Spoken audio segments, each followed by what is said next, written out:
Hi, once again, ATM fam. We are doing a 5-case update video on some of the cases I've done in the past. Now, this video is going to involve the cases of Donna Rainey Hatfield, Augustine Floyd, Ida Beard, Gabrielle Terrelonge, and Jennifer Spillman. So we have a couple of missing indigenous persons, a really weird mom, some good news, and a new law based on one of these cases. So stay with me and we'll take a look at what we've got. Okay, I've got a lot of notes because 5 cases is a lot for, me to keep track of just off the top of my head. So we're going to start with Donna Rainey Hatfield. She was last seen at her home where she lived with her son on May 25th, 2019. Oh, I need to also add that each one of these cases has its own video in my on my channel. So if you want more information about these folks, go find their video and have a look. Again, she was last seen at her home where she lived with her son on May 25th, 2019. The home was located in Boonville, Indiana. It's not known who she had last contact with, or at least they're not releasing that information. She was officially reported missing, but key details remain limited. She has dementia and requires medical attention, and she was 72 years old when she disappeared in 2019. Her case remains open and unsolved, and here is the most recent update. This was from 2017, this update. Or I'm sorry, not 2017. 2025. Yes, in 2025, sorry, I can't add. The son of missing Boonville woman Donna Hatfield filed suit against the police department in federal court, alleging, among other things, that officials upended his life by aggressively targeting him as a suspect in his mother's disappearance. The suit, first filed in state court in July, again, this would have been in 2025, on behalf of Hatfield's son, Thomas Rainey Jr. This was the son she was living with when she disappeared, and was removed on Thursday to U.S. District Court, and it centers on Rainey's, meaning the son, Thomas Rainey Jr.'s 2023 arrest on charges of fraud and forgery. A since-dismissed case, Rainey alleges, was part of an unlawful campaign to pressure him into confessing involvement in Hatfield's disappearance. Hatfield, 72, was last seen in her Boonville home, where she lived with Rainey, sometime between May, now I have it down as May 25th, or early June of 2019, according to the FBI. Hatfield's whereabouts remain a mystery.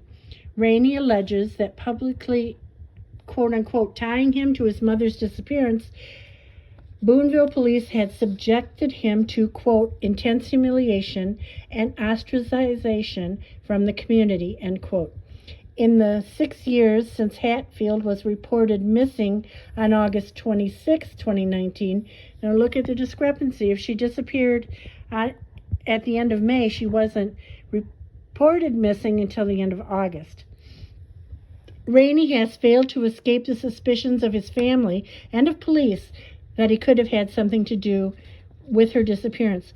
While Rainey has, and this is important, never been charged with harming Hatfield, he has been named a person of interest, and news reports stretching back to 2019 detail the shifting accounts Rainey is alleged to have given to various family members concerning what could have happened to her. Rainey lived with his mother at her North First Street home and served as her caretaker when she went missing in 2019, by which point Hatfield was battling Alzheimer's disease. Her daughter, Rachel Arnold, told an Evansville television station in September 2019 that Rainey claimed a man picked Hatfield up from her home and never returned her. Around that same time, Rainey told a news reporter that Hatfield was not a missing person and was being cared for at an undisclosed location. And another of Hatfield's daughters, Shannon Martin, said that Rainey Jr. called her in August 2019 to report that he had taken their mother to a local hospital where she had died. So police searched the home and seized a lot of stuff, and on August 24th, 2023, arrested him on felony charges of fraud and forgery after detectives told a judge Rainey sold Hatfield's car for $600 by forging her signature.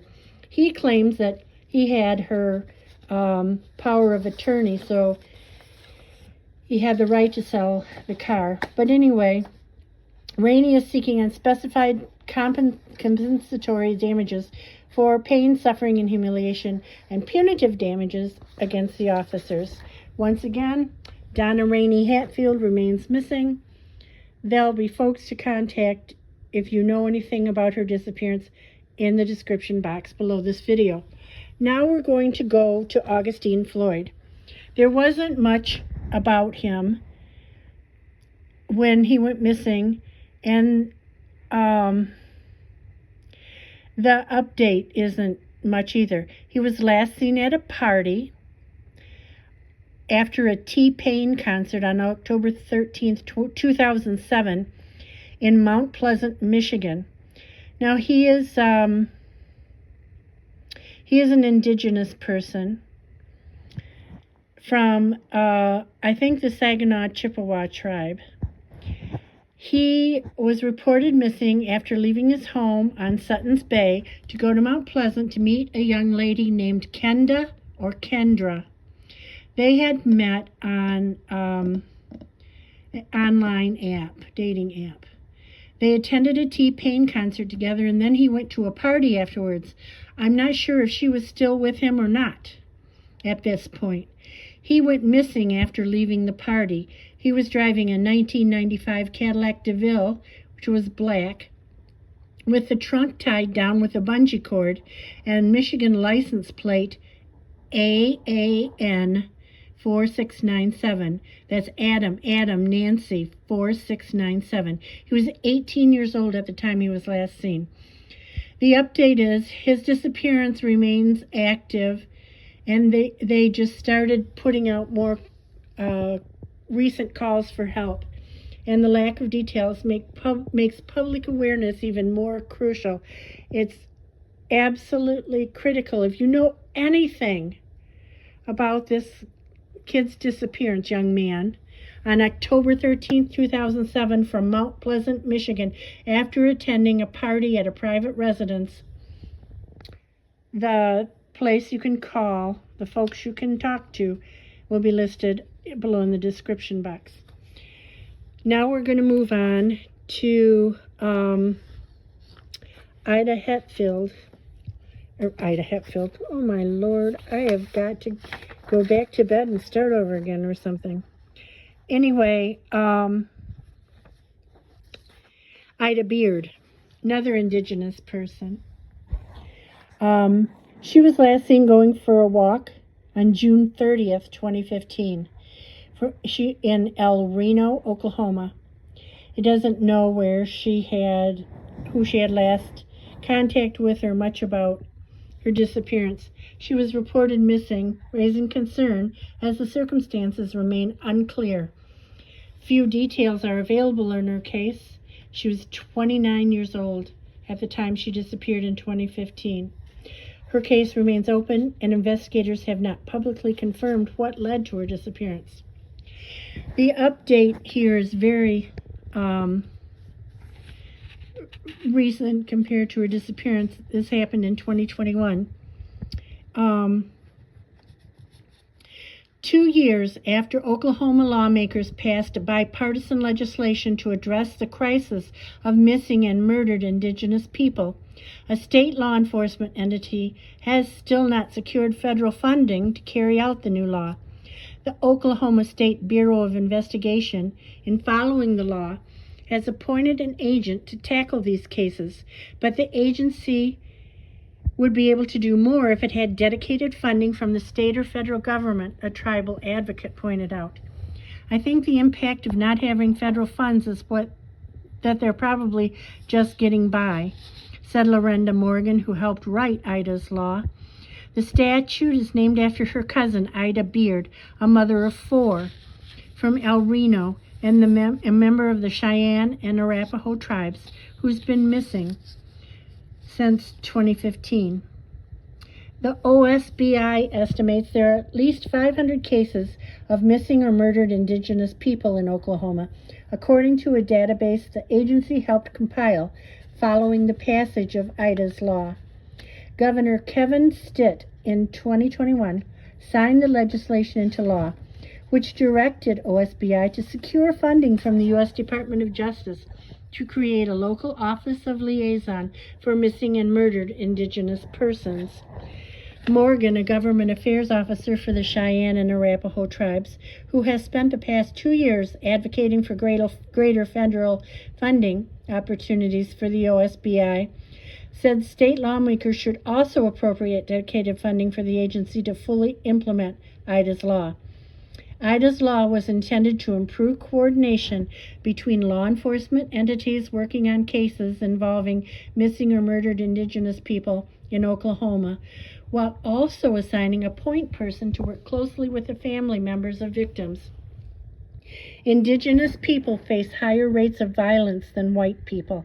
4 out of 5 Native American adults have experienced some form of violence in their lifetime, with 56% of Indigenous women facing sexual violence, according to the National Institute of Justice. The families of those who have been taken from us or who have gone missing often have to navigate a complex jurisdictional maze when seeking answers and help from law enforcement, advocates say. The OSBI has assigned 1 agent to work part-time as a liaison. Law enforcement partners working on such cases can also request the OSBI's help at any time, said agency spokesperson Hunter McKee. The original draft of Ida's law, introduced in 2019, didn't mention anything about seeking federal money for the OSBI to fund this new office until it was amended by a GOP lawmaker. At the time, the OSBI estimated carrying out Ida's law could cost up to $385,000 annually if 3 agents were assigned to the Missing and Murdered Indigenous Peoples Office. But of course, now they just have 1 part-time agent. Morgan said the OSBI is doing well implementing Ida's law, but dedicated funding would allow the agency to hire more agents to work on Indigenous cases. A member of the Cherokee Nation, Josh Patskowski, who is the OSBI's new Missing and Murdered Indigenous Persons Liaison, said, following the departure of the OSBI's previous liaison, he is working to schedule domestic violence training sessions with several tribes and is reviewing the agency's database. Paskowski said the most important part of his job is ensuring he can have an open and honest dialogue with victims' families. He says, and I quote, "Obviously I want them to trust me and to believe that I'm going to do the best I can do and work hard to help them through the case and through conviction and whatever else comes through the courts," end quote. If you know anything about the case of Ida Beard, anything about her disappearance, again, information about who to contact will be in the description box below this video. Now we're going to go to the strange case of 10-year-old Gabrielle Terrelonge, who has a mother that is more than questionable. She was last seen by people who knew her mother in Orlando, Florida, On 6, which would be June 30th, 2025, at a mall. So what happened was she was at a mall with her mom, and then she wasn't heard from for a while, and this was on June 30th. On October 17th, 2025, her dad, who actually had custody of her, she was just visiting her mom in Orlando, was notified that the mom had been incarcerated. So he talked to the mom, authorities talked to the mom and asked her where her daughter was, and she said, oh, she's at home with her dad. Her dad asked the mom, then they asked the dad where the daughter was, and he said, well, she's in Orlando with her mom. So no one really knows exactly when she disappeared, sometime after June 30th, 2025. She was reported missing, triggering growing fear for her safety. Again, she was 10 years old at the time of her last sighting. And her case remains open, with supporters and family members continuing to push for answers. But it's strange. It's like, oh, I thought she was with him. Oh, I thought he was with her. Well, no. And the last person she was seen with was her mother. But then about from the time her mom went to jail on 10/17/2025 onward, no one's known where she's been, where she is, and she still hasn't been found. If you know anything about this sweet girl's disappearance from Orlando, from a mall, at the end of June in 2025, so almost a year ago, please refer to the description box below so we can get her, safely back with her dad. Also, originally there was a $5,000 reward for information leading to a suspect that is wanted for Gabrielle Terrelonge's disappearance. So they have somebody, a suspect, in mind. But I'm not sure who it is.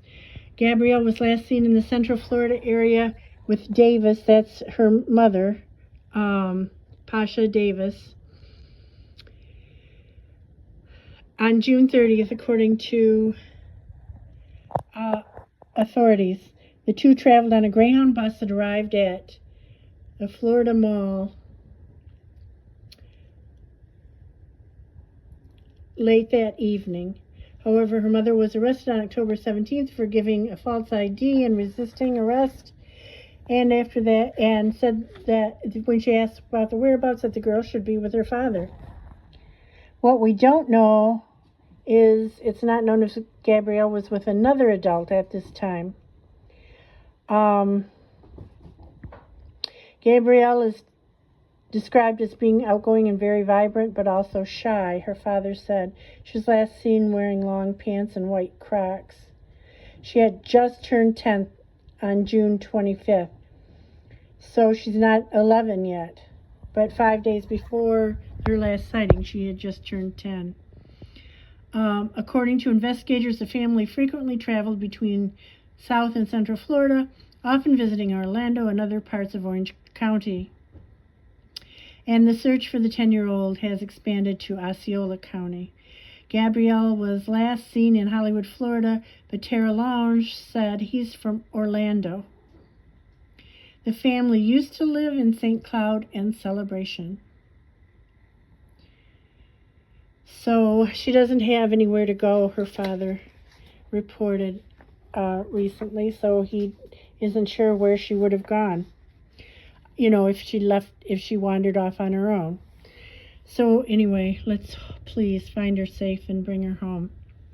My last case is Jennifer Spillman, who was last seen on June 16th, 2025, so about 14 days before Gabrielle disappeared from Florida, leaving the Chinatown Hotel in Chicago, Illinois at 9:44 a.m. She was by herself. There was a CCTV camera showing her leaving by herself. Shortly after she left, she was reported missing. She was 19 at the time and is on the autism spectrum. And she was visiting from Missouri. She's not from Illinois at all. And she was scheduled the day I believe that she went missing. She was scheduled to return to Missouri. She left her cell phone and clothes and other items of personal value in the hotel room, and she just walked off. Well, the good news is that Jennifer has since been found safe, and her case has been resolved. She was found safe on June 25th, 2025, so she was gone, just about a week, just about 9 days, basically. And then she was found safe in Chicago. I don't know any more details other than that. But, for me, that's enough that she's been found safe. So grateful for that. And I hope she's doing well, and I'm delighted for her family. So there won't be any information on who to contact about Jennifer in the box below because she's safe at home. So I want to thank you for joining me for these updates. If you know anything about any of the cases other than Jennifer's, please contact somebody. It's so important that we find these folks, figure out what happened, bring them home. Please give me a thumbs up if you like this video. It greatly helps my channel. Subscribe to my channel, which helps even more. It's free, doesn't cost you anything but a second to push the button. And if you have any comments, please leave them below. They are always appreciated. And I always ask you just please be respectful. So that's it for this 5-case update. And I want to say that also, as far as Jennifer Spillman is concerned, I have a separate single update case for her that was published a couple of days ago. So, it'll cover much of the same information, but I wanted to make sure that I had one that was specifically dedicated to her being found safe. And then, of course, she's on this list with the other 5 updates. Okay, thank you very much. I look forward to having you join me for my next video. Thank you again. Bye.